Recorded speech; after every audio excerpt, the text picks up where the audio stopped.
Undercurrents prevent retrieval of white SUV. Early voting for Cameron Highlands by-election today.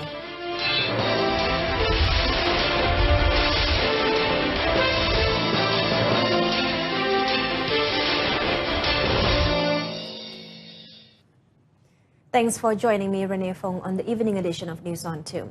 Footage of a man waving goodbye before jumping off the Sultan Abdul Halim Muazzam Shah or the second Pulau Pinang Bridge this morning has found its way on social media.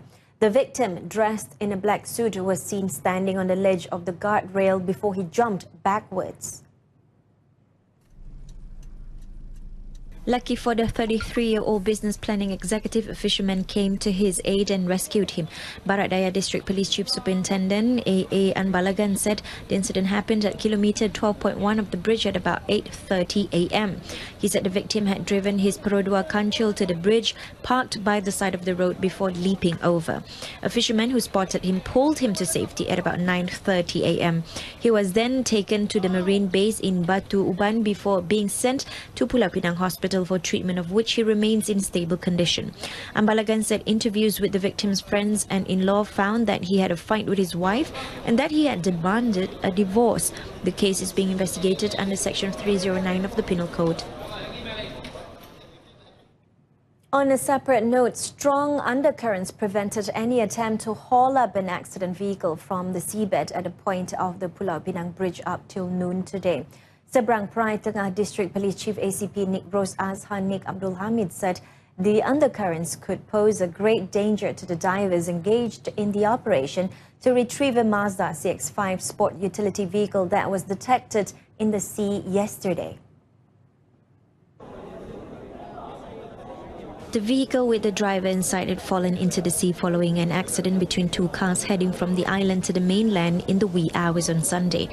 Earlier today, when the operation resumed, Marine Police Region 1 Commander ACP Rosman Ismail said 40 divers would take turns to go into the water close to Pillar 34 of the bridge to hook the cable to the vehicle.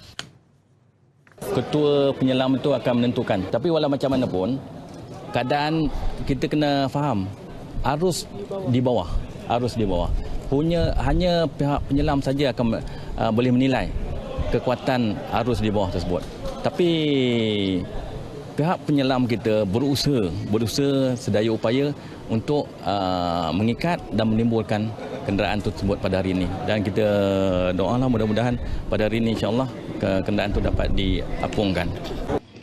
The Mazda CX-5 driven by Moe Yun Peng, 20, a private college student, overturned and plunged into the sea after it was hit by a Toyota Vios at kilometer 4 of the bridge on the side heading from the island to the mainland. The driver of the Toyota Vios has been identified as 21-year-old male employee of a hairdressing salon who was injured and has been admitted to a private hospital in Bayan Baru. Meanwhile, police have recorded statements from 8 people in connection to the accidents. Seberang Perai Tengah District Police Chief ACP Nik Ros Azhan Nik Abdul Hamid said the 8 were friends of the victims who were present at a birthday party at an entertainment centre, witnesses at the scene and family members of the driver of the car which fell into the sea. Kita akan rakam lagi beberapa orang lagi lah, termasuk pemandu yang mengambil video cam dalam dash cam tu dalam kereta apa semua. Dan kita harap kita akan lekatkan kertas siasatan dengan kadar segera untuk kita, dan kita akan rujuk kepada pihak pendakwa raya lah. Tetapi sebelum tu kita akan rakam percakapan juga pemandu kereta Vios tu, yang mana yang masih lagi berada di hospital. ACP Nik Ros Azhan said police checks with friends of the accident victims found that the driver of the Mazda CX-5 was alone in his vehicle. The SUV was driven by 20-year-old private college student Moe Yun Peng when it was involved in the 2:45 a.m. incident. The vehicle was found at about 4 p.m. yesterday off the Pulau Pinang Bridge before a high-capacity crane arrived at the location at 5:45 p.m. to begin efforts to retrieve it from the seabed. The Election Commission EC today announced that a total of 216 or 87% out of 247 early voters, mostly policemen, have casted their vote for the Cameron Highlands by-election. at 2 polling centres opened at the 2 state constituencies under the parliamentary seat at 8 a.m. today. The 2 voting centres are at the Sungai Koyan Police Station and at the Brinchang Police Station Information Room. 214 out of 232 early voters voted at the Brinchang Police Station Information Room under the Tanah Rata State Constituency, while 13 out of 15 voters voted at the Information Room at the Sungai Koyan Police Station. The early voting process is monitored by the agents of the candidates as well as observers from non-governmental organizations appointed by the EC. The by-election is being held after the election court on 30th November last year declared BN candidate Datuk C. Siva Raja's victory in the 14th general election G14 null and void due to corrupt practices. A man was sentenced to 5 months in jail and fined 7,000 ringgit for driving recklessly and dangerously, causing damages to 5 vehicles on the new Pantai Expressway NPE on 16th January. Lom Kam Weng, 29, made the guilty plea after the charge against him was read before Magistrate M. Saravanan. He was also disqualified from holding a driving license for a period of 2 years. According to the charge, Kam Weng drove his Hyundai Accent recklessly and crashed into 3 cars and 2 motorcycles at 12:30 p.m. at kilometre 13.4 of the NPE heading towards Bangsa. He committed the offence under Section 42 subsection 1 of the Road Transport Act 1987. Earlier, footage of the incident went viral on social media sites. It is understood that Kam Weng attempted to flee from the scene following the accident but was detained by passers-by at the location. 3 victims, including a motorcycle pillion rider, sustained minor injuries. 2 employers were each fined 2,500 ringgit by the Johor Bahru Magistrates Court after they pleaded guilty for failure to report employee accidents in 2010 and 2017. Both the accused made their pleas before Magistrate Rashidah Baharum. According to the charges, Rizwan Othman, 35, failed to report a fatal accident that befell an employee in 2010 to the Social Security Organisation SOCSO. Mazlan Abu Sama, meanwhile, was also found committing a similar offence in November 2017. The 2 accused, who were unrepresented, were charged under Section 94, subsection E of the Social Security Act 1969, Act 4. The charges were meted out by State SOCSO Prosecuting Officer Rahim Hashim. In the meantime, SOCSO State Director Tong Sing Chuang warned employers not to neglect their responsibility to each and every one of their employees. Kalau alasan tidak tahu tentang prosedur adalah tidak munasabah sebab kita ada mengadakan taklimat kepada setiap majikan baru. Setiap bulan kita adakan taklimat. So kalau dikatakan tidak tahu prosedur PKSO memang tak wajarlah. Last year, SOCSO carried out 173 prosecutions against employers who failed to report employee accidents and failed to register their employees. On another note, 353 compounds were issued throughout last year. The Kota Bharu High Court today set 14th April to hear the federal government's application for an injunction against the Kelantan government. This is to avoid 5 contractor companies from carrying out logging activities for agricultural purposes in the Orang Asli native land at Pos Simpor, Gua Musang. Judicial Commissioner Datuk Wan Ahmad Farid Wan Saleh made the decision once the plaintiff and defendants agreed to the date proposed by Senior Federal Counsel Kamal Azira Hassan. Kamal Azira, who represented the federal government as the plaintiff, named the Kelantan government, the Kelantan State Land and Mines Director, the Kelantan Forestry Department Director, M7 Plantation Berhad, KPG Maju Enterprise Sdn Berhad, Cooperative Kijang MAS State Kelantan Berhad, Ringgit Saksama Malaysia Sdn Berhad, Fleet Precision Sdn Berhad as the 1st to 8th defendants. The court also set to hear the application of the federal government as the sole plaintiff in the suit to seek injunction against the 4th to 8th defendants to prevent them from entering the location of the native land in the post. In addition, the court set 25th February for the state government and other defendants to file their affidavit, while the federal government will need to file their affidavit in response on 11th March. The Petaling Jaya Magistrates Court will resume the trial of actor Dato' Farid Kamil Zahari on 31st January and 27th February to call upon 2 more witnesses. The 2 include Investigating Inspector Officer Asrul Izwan Mahizan, who will be present as a witness in the actor's case of drug abuse. To date, 4 witnesses have provided their statements in the trial of the case before Magistrate Nur Arifin Hisham. During trial proceedings, the witnesses agreed that only 1 bottle of urine belonging to Farid Kamil was sent to the lab for analysis. The court, however, informs that there are 2 different signatures from Dato' Farid Kamil in 2 urine test forms. Although both signatures are different, the witness is sure that the signatures belong to the actor, as the witness saw the actor signing the forms. On 25th January 2018, Dato' Farid Kamil pleaded not guilty to 4 counts of using dangerous tetrahydrocannabinol drugs or THC, which led him to misbehave using inappropriate language at the Kota Damansara Traffic Police Station. Police arrested 2 couples who were found packaging drugs for distribution and sale during a raid nicknamed Ops Tapis in Langkawi yesterday. During the raid, police also seized 16.02 grams of heroin and 0.14 grams of shabu.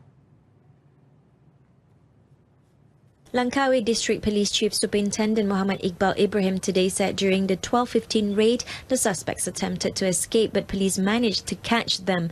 The suspects, who were tested positive for drugs, were detained in a raid at an upper floor room located opposite a premise in Mukim Kuah, Langkawi.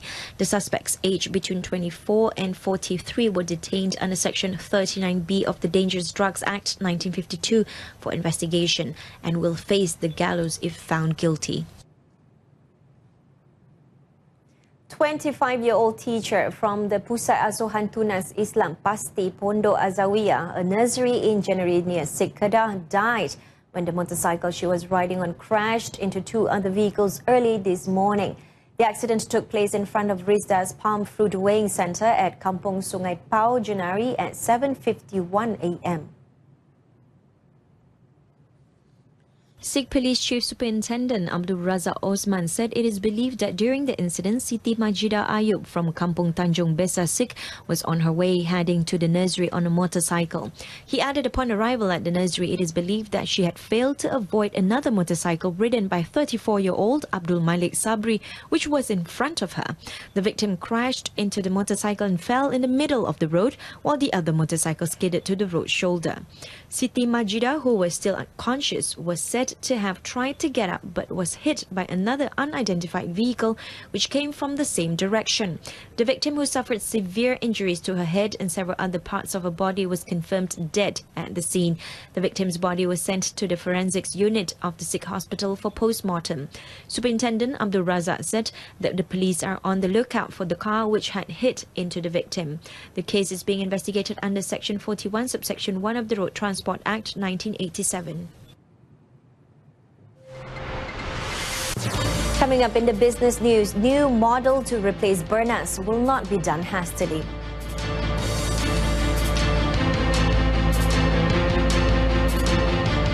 Welcome back. The formulation of a new model to replace the monopoly of the National Rice Agency Padi Beras Nasional Berhad Bernas as a national rice producer will not be made in a hurry. Agriculture and Agro-Based Industry Minister Datuk Salahuddin Ayub said this is as the contract with Bernas will only end in the year 2021.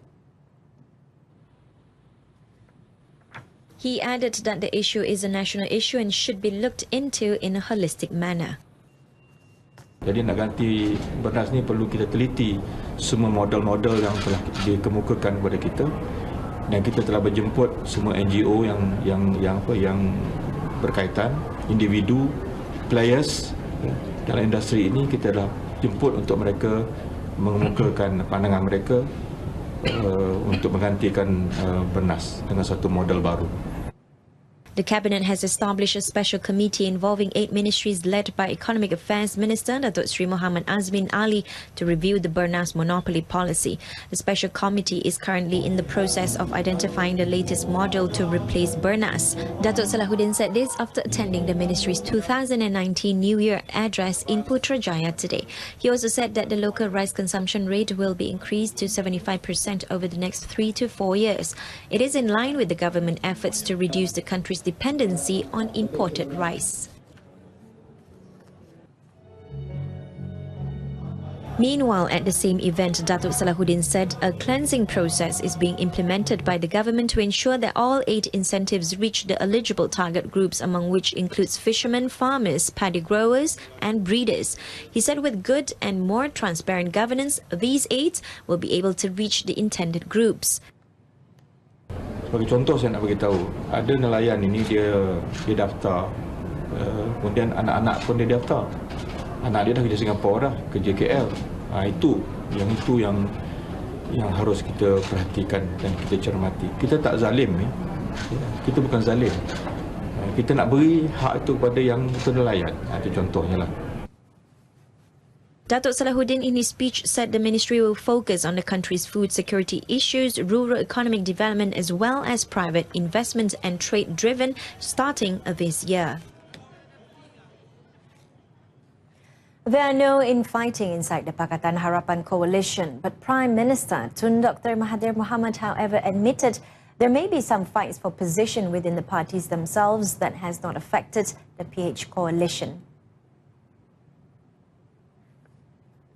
We have 4 parties which are equally strong, and we have to reach consensus whenever we have to do anything. So there might be some differences, but we can live with those differences. Up to now, we are functioning quite well in the government. The Premier said this during a dialogue session with Malaysians residing in Austria and the Slovak Republic in Vienna. About 100 people attended the dialogue session, including officers from the Malaysian Embassy. Malaysian Ambassador to Austria, Datuk Garnison Siva Gurunathan, moderated the session, which took about an hour.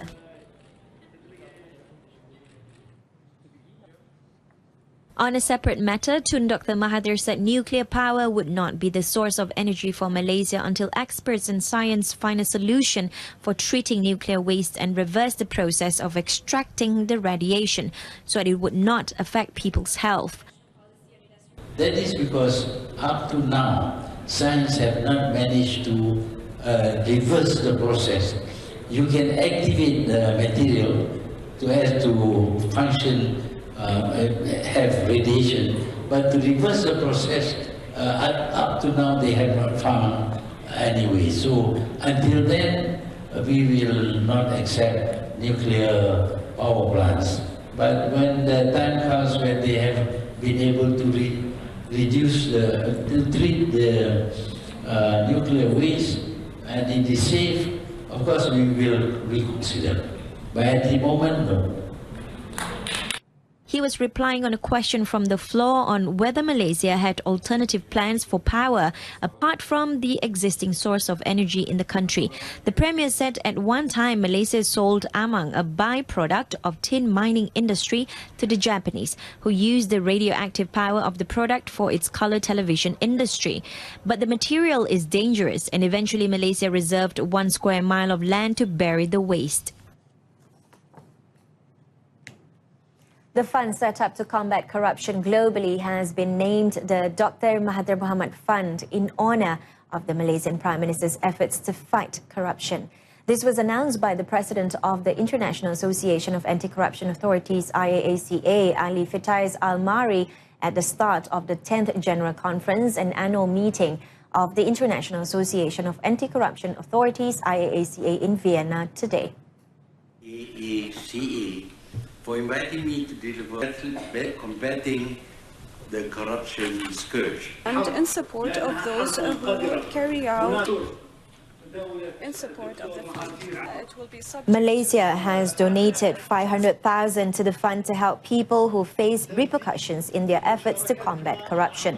In his keynote address, Tun Dr. Mahathir said corruption destroys the society and there is a need to fight it. However, it is not easy because people are tempted to accept, but countries can change the culture by rejecting corrupt practices. Currents prevent retrieval of white SUV. Join us again at 12:30 tomorrow afternoon. I'm Renee Fong. Thanks for watching and have a pleasant evening.